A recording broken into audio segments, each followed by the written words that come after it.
देवेगौड़ा जी जनता दल से थे और वो प्रधानमंत्री थे। उन्होंने प्रस्ताव पास किया था कि 2001 में जो जनगणना होगी उसमें जातीय जनगणना कराई जाएगी। वाजपेयी जी जब प्रधानमंत्री बने 1999 में, तो उन्होंने जो पहला प्रस्ताव पास किया वो यही पास किया कि जातीय जनगणना। 2018 में राजनाथ सिंह ने कहा था कि नहीं, हम 2021 में जातीय जनगणना कराएंगे। गृह मंत्री थे वो, नंबर 2 स्टेटस था उनका मोदी जी के बाद। इतने बड़े आदमी ने कहा और अब समय आ रहा है तो ये फिर पीछे जाग रहा है। अच्छी बात यह कि अब जाग रहा है, अपने अधिकारों के प्रति सजग हो रहा है।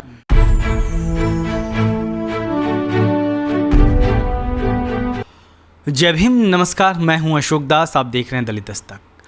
हाल ही में संसद के दोनों सदनों में ओबीसी से जुड़ा हुआ 127वां संशोधन बिल पास हुआ है। इस वक्त जब जाति जनगणना की मांग जोरों पे है, तब संसद के दोनों सदनों में ये बिल पास हुआ है। इसको लेकर बहस छिड़ गई है। ओबीसी का जहां कहना है कि हमारी जातियों को गिना जाए, वहीं इस बिल को लेकर लोग कह रहे हैं कि सरकार ने जो राज्यों को गिनती का अधिकार दे दिया है, ऐसा करके कहीं ना कहीं एक झुंझुना पकड़ा दिया है। हकीकत क्या है, सरकार की मंशा क्या है और पेंच क्या है, इस बारे में हम बात करेंगे अनिल जय हिंद जी से। अनिल जय हिंद जी मंडल कमीशन के दौर से लगातार तमाम चीज़ों को देख रहे हैं, ओबीसी के मसलों को देख रहे हैं, सोशल एक्टिविस्ट हैं। सर, बहुत धन्यवाद आपका। धन्यवाद। जय भीम जी। सर, ये जो बिल आया है जिसकी चर्चा हो रही है, ऐसे वक्त में जब निट का आंदोलन हुआ और ओबीसी ने वो लड़ाई लड़ी और अपने हक की बात जीती, और इसके बाद जो एक बड़ा आंदोलन खड़ा होता हुआ दिख रहा था ओबीसी की तरफ से जाति जनगणना को लेकर, वैसे में इस बिल का आना कितना महत्वपूर्ण है और आप इसको कैसे देखते हैं? देखिए, इसके ना कई रिपरकशंस हैं इस बिल के। एक तो ये है कि जैसे ही आप राज्यों को अधिकार दे देते हैं ओबीसी की सूची बनाने का, तो एक पिंडोरा बॉक्स खोल देते हैं। राज्यों की जो सरकारें होती हैं वो उस राज्य में जो जाति प्रभावशाली होती है, दबंग होती है, अपने राजनीतिक स्वार्थों के लिए उनसे वो दबती हैं, जो भी सरकारें होती हैं, और वो उनको ओबीसी की लिस्ट में शामिल करने के लिए हमेशा तैयार रहती हैं, क्योंकि उनकी राजनीतिक मजबूरी सी हो जाती है। इस देश में कई स्टेटों में जो जातियाँ दबंग मानी जाती हैं, प्रभावशाली मानी जाती हैं, जो संख्या भी उनकी काफ़ी ज़्यादा है, जैसे महाराष्ट्र में मराठा हो गए, आपका जैसे हरियाणा में जाट हो गए, आपके कर्नाटक में लिंगायत हो गए, तो ये सब ओबीसी की सूची में शामिल होना चाहते हैं। और क्योंकि जैसे ही इसको एनसीबीसी को अधिकार मिला था, संवैधानिक अधिकार मिल गया था, उसके बाद से इसके हाथ में ये अधिकार आ गया था। जैसे SC ST की सूची है, तो SC ST की सूची में जो SC कमीशन है या ST कमीशन है, उसके पास अधिकार नहीं है स्टेट की जो है कि सूची में डालने का, वो संसद के पास ही अधिकार है। तो उनको एक सुरक्षा कवच मिला हुआ है कि उसमें ऐसे कोई एंट्री नहीं कर सकता जैसे मर्जी के दबाव, राजनीतिक दबाव डाल करके, क्योंकि पूरी संसद, पूरा देश देखते है। यहाँ पे ऐसा किया है, और कुछ लोग उसको कहते हैं कि नहीं, ये हमारा भारत जो है वो संघीय ढांचा है, फेडरल स्ट्रक्चर है, तो ये अच्छा कदम है। लेकिन शरद यादव जैसे जो वयोवृद्ध नेता हैं, जो इन चीज़ों को बड़ी गहराई से समझते हैं, उन्होंने इस बिल के आने से पहले ही मोदी जी प्रधानमंत्री को पत्र लिखा था कि आप ये जो आप संशोधन करना जा रहे हैं 342 ये वाला, इसको मत कीजिए, इससे सब गड़बड़ा जाएगा, एक पिंडोरा बॉक्स खुल जाएगा, और जो जातियाँ शायद इतनी जिनको ज़रूरत नहीं भी हैं, वो भी दबाव डालेंगी कि हमें सूची में शामिल किया जाए। स्टेट पॉलिटिक्स एक शुरू हो जाएगी जातियों के नाम। हाँ, स्टेट पॉलिटिक्स हो जाएगी। तो सर, एक जो जातियों को गिनने का अधिकार है, जनगणना का जो मेजर जो कास्ट सेंसस होता है हर 10 साल पे, इसका तो भारत सरकार के पास है, केंद्र के पास अधिकार है। वो स्टेट कैसे गिनेगा? और जो जातीय जनगणना की मांग ओबीसी समाज कर रहा है, उसका क्या होगा? देखिए, आपने बहुत अच्छा प्रश्न किया है। नहीं, तो ये सरकार का ना आधे मन से काम कर रही है। ये काम अगर पूरा करना चाहती है, इसकी मंशा साफ है, तो ये बहुत ही ज़रूरी है कि आप जातीय जनगणना कराओ और सभी जातियों का पता लगना चाहिए। अभी एक ऑक्सफैम की एक रिपोर्ट आई थी इनइक्वलिटी के ऊपर, गैर बराबरी और विषमता जो हमारे देश में है आर्थिक, उसके ऊपर आई थी, और उसके आंकड़े बताते हैं कि 1% जो भारतवासी हैं उनके पास 58.4%, हर साल जो दौलत बनती है 58.4%, 1% लोगों के पास चला जाता है। और उसके बाद जो है करीब करीब 80.3% कुल मिलाकर के 10% लोगों के पास चला जाता है। ये 10% के बाद जाता है, यानी कहने का मतलब ये है कि 90% जो बाकी लोग हैं उनके पास केवल 19% दौलत आती है देश के, वो भी बढ़ती है ऊपर से नीचे तक, कम ज़्यादा। तो वो कौन लोग हैं 10%? पता लगना चाहिए। वो भी उसी वर्ग से आते हैं, वो भी 99% उसी वर्ग से आते हैं जिनके पास देश की दौलत जा रही है। तो जातीय जनगणना जो होती है वो सिर्फ ये जातियों की संख्या नहीं बताएगी, ये उनका एजुकेशनल स्टेटस बताएगी, उनकी नौकरियों में कितनी हिस्सेदारी है, कितनी दौलत है, आपके पास अपना मकान है, पक्का मकान है, कितने मंजिल का मकान है, कितने गज का है, पॉश एरिया में है, चीज़ें खुल के आ जाएंगी, सामने आ जाएंगी। दूध का दूध, पानी का पानी हो जाएगा।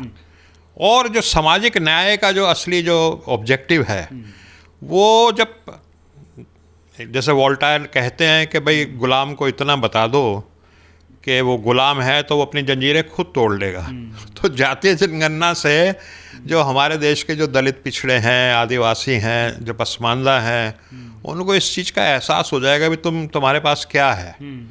और इसीलिए जो मनुवादी ताकतें हैं इस सरकार के पीछे, वो नहीं चाहती कि जातीय जनगणना हो। तमाम सरकारें इसके साथ छल कर रही हैं। देखिए, देवे गौड़ा जी जनता दल से थे और वो प्रधानमंत्री थे, उन्होंने प्रस्ताव पास किया था कि 2001 में जो जनगणना होगी उसमें जातीय जनगणना कराई जाएगी। वाजपेयी जी जब प्रधानमंत्री बने 1999 में, तो उन्होंने जो पहला प्रस्ताव पास किया वो यही पास किया कि जातीय जनगणना नहीं होगी। उसके बाद 2008 में संसद में सर्वसम्मति से प्रस्ताव पास हो गया कि 2011 की जो जनगणना होगी वो जातीय जनगणना होगी, मनमोहन सिंह की सरकार में। लेकिन जब समय आया तो मनमोहन सिंह की सरकार पे भी ऐसे दबाव पड़े और कुछ लोग थे उस सरकार में जिन्होंने विरोध किया और वो फिर नहीं हुई। और फिर एक नकली सी एक जनगणना जिसकी कोई वैल्यू नहीं मानी जाती कोर्ट कचहरी में, वो नकली सी कराई गई, उसके भी आंकड़े नहीं बताए गए। अब फिर 2018 में राजनाथ सिंह ने कहा था कि नहीं, हम 2021 में जातीय जनगणना कराएंगे। गृह मंत्री थे वो, नंबर 2 स्टेटस था उनका मोदी जी के बाद। इतने बड़े आदमी ने कहा और अब समय आ रहा तो ये फिर पीछे हट रहे हैं। तो क्यों नहीं? सवाल ये है कि क्यों नहीं? सर, तो जो एक ओबीसी की तरफ से जो निट का आंदोलन हुआ, रिजर्व सीटों को लेकर जो मेडिकल में मिले, तो उस पर काफ़ी बड़ी लड़ाई लड़ी गई ओबीसी समाज की तरफ से, सोशल मीडिया से लेकर सड़क पे, और तमाम लोग आए सामने। उसके बाद एक ओबीसी समाज ने ध्येय बना लिया है कि हमें जातीय जनगणना करानी है, उसके लिए वो लड़ने के लिए तैयार है। तो सरकार क्या अभी जो पार्लियामेंट में हुआ दोनों सदनों में, उसका हवाला देकर उसे उलझा देगी और लोग उलझ जाएंगे, या फिर क्या आप देख रहे हैं क्या होने वाला है? देखिए, फिर वही से वोल्टर को कोट करूँगा। उसने कहा था कि जो आइडिया लोगों के दिलो दिमाग में छा जाता है, जो मन मस्तिष्क में बैठ जाता है, जो विचार, उस विचार का मुकाबला बड़ी से बड़ी फौज भी नहीं कर सकती। तो ये जो विचार जो है ना कि जातीय जनगणना होनी चाहिए और सामाजिक न्याय होना चाहिए, ये अब धीरे धीरे जो है ना, तमाम जो पिछड़े लोग हैं उसमें ST SC हो या अन्य पिछड़ा हो, उन सबके दिमाग में ये बैठ चुकी है कि भाई सामाजिक न्याय होकर रहना चाहिए और ये जातीय जनगणना होनी चाहिए ताकि हमें पता लगे कौन लूट के खा रहा है इस देश में। तो वो धीरे धीरे फैल रही है। और अगर ये नहीं कराएंगे तो मैं सरकार को चेतावनी देता हूँ, इनको भारी राजनीतिक कीमत चुकानी पड़ेगी इसकी। अगर वो उसके लिए तैयार हैं कि इनको राजनीतिक कीमत चुकाने के लिए तैयार हैं, नामो निशान मिटाने के लिए तैयार है अपने पॉलिटिकल पार्टी का, तो अलग बात है। वरना अगर इनको सरवाइव करना है तो इनकी मजबूरी है कि जातीय जनगणना कराएं। इसका आंदोलन बहुत तेज होने वाला है, उग्र होने वाला है। आखिरी सवाल है सर, हाँ जी। ओबीसी के सामने क्या चुनौती है अभी सबसे बड़ी?